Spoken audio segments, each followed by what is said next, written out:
Welcome to Chillin' 101. We hope this video helps. You start by preparing the identity basics so configuration goes smoothly. First, ensure you have admin rights in Lumopetal and in your identity provider, because you will change settings in both places. Next, export or note the service provider metadata, the assertion consumer service URL, the entity ID, and the public certificate. Once done, choose the SSO binding, HTTP post or redirect, because that determines how assertions travel and what parameters you'll later map. Now you configure SSO in both consoles step by step. In Lumopetal, create a new SSO application record and paste the IDP metadata or manually enter SSO endpoints and the IDP certificate. This establishes trust.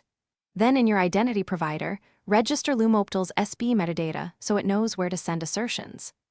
After endpoints are in place, map attributes such as name ID, email, roles, and groups, because those mappings control who can access what inside Lumopetal. Finish by verifying and locking the setup. Perform an end-to-end test with a non-admin test user. Initiate login from both IDP and Lumopetal to confirm successful assertion and correct attribute mapping. Once validated, enable detailed SSO logging and monitor the first 24-72 hours of sign-ins to catch attribute or role issues.